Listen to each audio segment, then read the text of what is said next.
Good afternoon, everyone.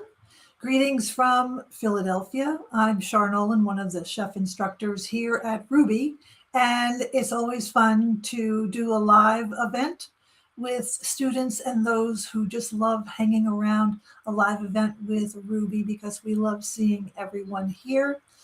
We have lots going on, a little bit of show and tell, and a little bit of attention that needs to be given when you're doing your assignments. And I just wanted to start off with the one basic, and that is photos. Remember that you want to have bright or natural light.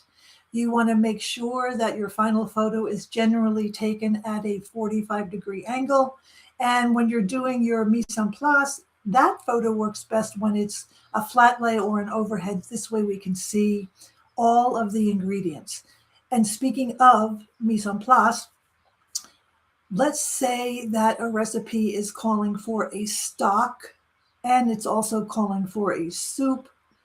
Every ingredient should be on that mise en place so that we can see how you have cut your vegetables, how you have laid out the mise en place, if there are any ingredients missing. And how that comes to play is when you get down to the third part of an assignment and someone's flavor note might be a little off, and they'll talk about how it wasn't spicy enough or this was not good, and then I'll go back and see the mise en place, and then I'll be able to process it and say, oh, there was only 1 clove of garlic instead of 4.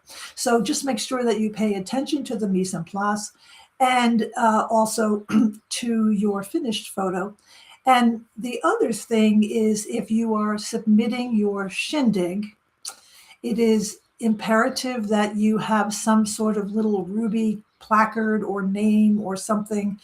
When I was a student at Rouxbe, I went to the party store and bought little place card setting cards, the ones that you fold in half, like a mini tent card.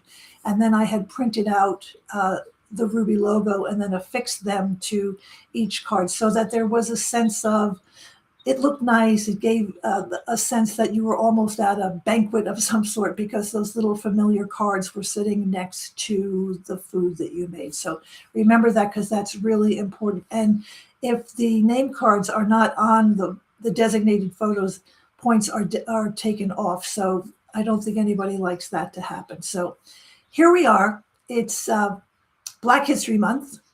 And we have, if you go to Rouxbe, plain Rouxbe on Instagram, ROUXBE, we have a full list of some really wonderful cookbooks by African American chef authors, and you might find them very helpful, and you might want to add them to your bookshelf. So that's one thing. And we're going to start off with the first question, and then we'll talk about other Rouxbe related stuff. This is from Melissa B. Hi, Melissa. How are you today? And she must follow me on my private Instagram account, which is Char_Nolan, because I'm the granddaughter of a pizzaiola from southern Italy.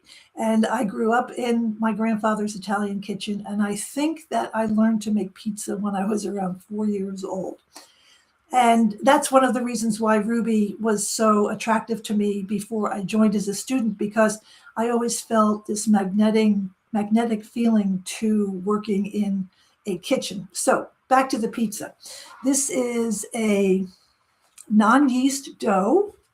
So if you're in a hurry and you want to make something totally delicious, these pizzas will be the best. So the first thing is, and I think you can see this, I don't want that light. There we go. Perfect. This is Caputo flour, and Caputo is a double O flour. And this one happens to be whole wheat because my preference is to eat as whole an ingredient as I can. So you can buy this, well, I'm fortunate that I live near the Italian market in Philadelphia and I get it there, but I do understand that it is available at many sites online that you might find interesting. It's a fabulous flour. And then what I do is, we'll go this way. Hold on for 1 second. These are the pizzas that I make.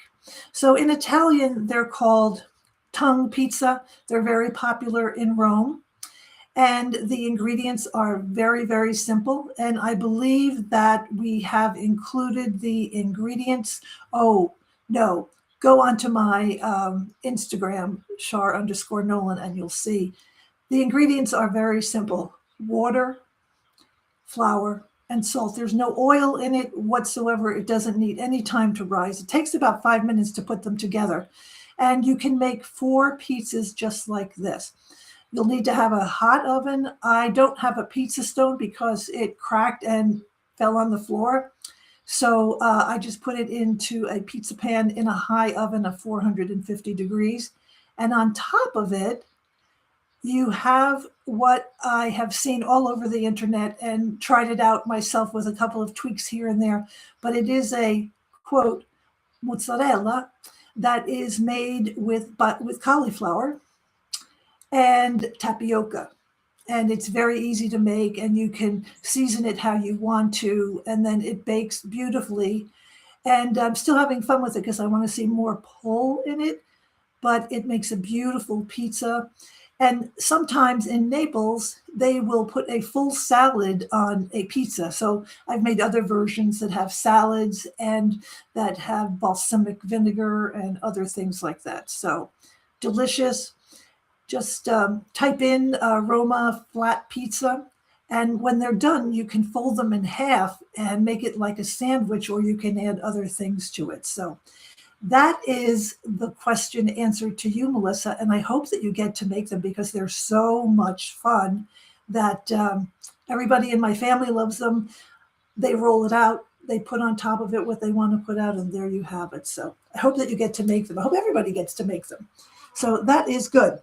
Now, I see a lot of potatoes in assignments, and I think that the potato deserves a lot of amore when you are making them. And so you hear me talk a lot about air fryers and how useful they are. So I'm going to show you first that I sent my husband to the grocery store and said, can you pick me up a couple of medium-sized baking potatoes? And this looks like it is the size of Idaho. So I'm not sure if this is something that you want to use. But what I do is I take an apple core and I use the apple core to get beautiful, beautiful wedges so that for the most part, the each wedge is the same size as the next. However, I'm going to show you this. Let's hope I don't spill them on the floor. So these are air fried potatoes, and they kind of are placed like a Jenga board. And the reason why you do this is so that the potatoes won't steam, but they will stay crispier than if I had just put them on a plate.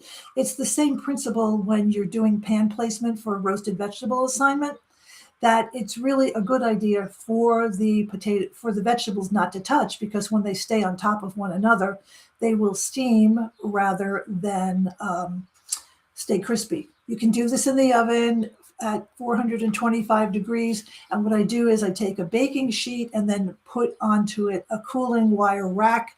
So this way you have constant circulation if you don't have an air fryer. I mean, these like at lunchtime, but they're super crispy and they're super delicious. And if you're somebody who's trying to move away from so much ketchup, and I know today there are millions of varieties of ketchup to use, but you can make your own with tomato paste and a fruit conserve, and they come out beautifully. Or this here is a pretty color. Doesn't that look nice? This is a tablespoon of hummus and a tablespoon of sugar-free ketchup, and it makes a fabulous dipping sauce. It has a very little amount of protein, I think about a gram, but it's a nice way to introduce something new to eating potatoes. So this also works well as a salad dressing. It's a great dipping sauce, and you can do a lot of different things with it. So delicious, easy, and everyone will love them. So there we go. Let's see what is next on the agenda. Oh, this is from Stacy. Hi, Stacy. How are you today? So Stacy wanted to know what my favorite kind of peanut butter is in cooking. I'm sure that you have a favorite, and I know for myself, having grown up, I think my mom always bought those creamy blends, uh, and when you eat whole foods, you want to eat as good and delicious a peanut butter as you can. So this is my favorite. It's called Teddy's. Uh, this is the unsalted crunchy. I prefer the crunch.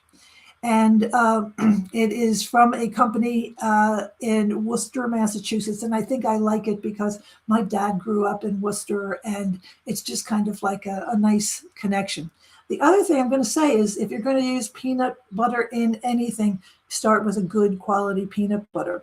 And this brand even has a peanut butter that has ground flaxseed in it. So if you're baking or you're having it in your cereal or your oatmeal, you get a little extra omega-3 boost with the flaxseed. And the other thing that I wanted to say about it is that the success of getting your peanut butter is in what you use. I prefer a a mini offset spatula. You can get these at the dollar store in the craft section because artists use them for acrylic paint. So you can use this, or I have a really nice long spoon that dips in well and gets into the corner. And if you have a mini spatula, scoop it out, and already you're not using too many utensils, but high quality peanut butter, no additives. If you prefer, no salt and no sugar, but Teddy's All Natural is my favorite peanut butter. And I use it in all kinds of things, making sauces, mixing it with sriracha. So there's lots that you can do with it. So there you go, Stacy. Check it out. And this is from Melissa B again. Hi, Melissa. I've always loved to see you. And a couple of ways to prepare Brussels sprouts. So here's the thing. The Rouxbe recipe for Brussels sprouts, to me, is the is the flagship of recipes for Brussels sprouts. So you take the nub off, you cut them in half, and you place them on your rectangular roasting pan by size, where the bigger pieces are on the edges and the smaller pieces are in the middle of the pan. And you roast them. I roast them at 425 degrees. And I'm someone who appreciates a really well done Brussels sprout. When they come out of the oven, I like to use two things, or one thing I should say. I happen to love this fig balsamic vinegar. Now, this is a pure fig balsamic vinegar. There are no additives in it. If you sometimes see a glaze, the glazes sometimes have added ingredients that I don't think are necessary. So I like a balsamic drizzle. Terrific. I like the creaminess of the the creaminess of the Brussels sprout. And I also like the sweetness that comes from the caramelization.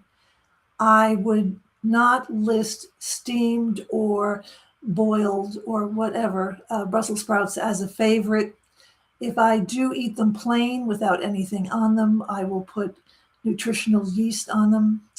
But I think that the recipe that Rouxbe provides is, in my opinion, the best recipe. And it was the recipe that really taught me everything I needed to know about properly roasting vegetables. But I'm going to say that this balsamic is really, really terrific. It's a company from Long Island, New York, in Manhasset, if you know Long Island. I grew up on Long Island, so I know Long Island geography. I love this product. And I have another flavor.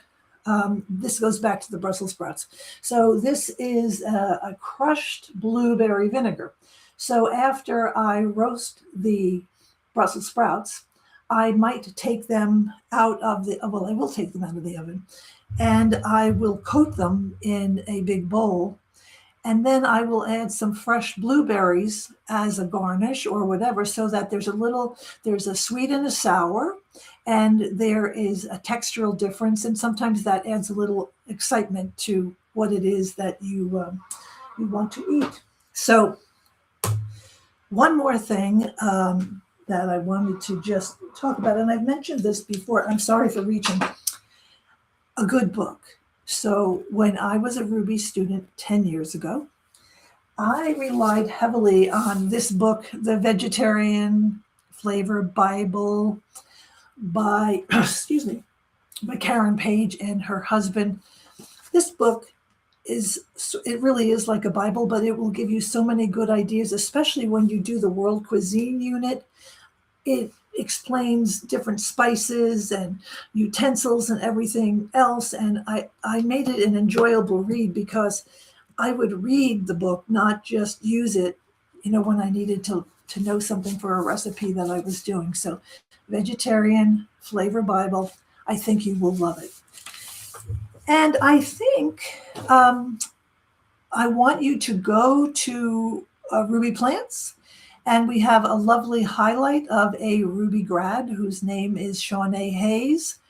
And we've mentioned her frequently because she's always doing so many creative things. And she has developed a studio in her kitchen where she teaches lifestyle classes in the kitchen.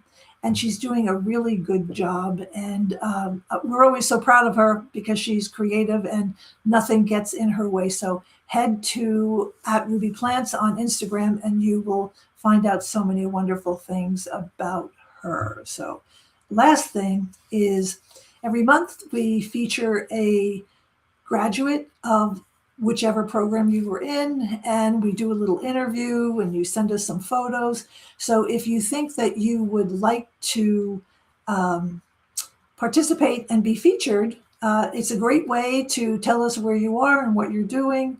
We need a headshot, a couple of food photos, and it's very exciting. And we look for home cooks. We look for people who have started bakery businesses. Chef Fran is always giving great ideas for people who graduated from Essential Vegan Desserts. So there is that. So it looks like you'll see me next month in March, which is International Women's Month, Nutrition Month, Frozen Vegetable Month. So I could go on. Those are real holidays. I'm not making them up. So on behalf of everyone here at Rouxbe, thank you so much for tuning in today. And signing off from the city of brotherly love and sisterly affection, I'm Char Nolan, and I'll see you in class. Bye-bye now.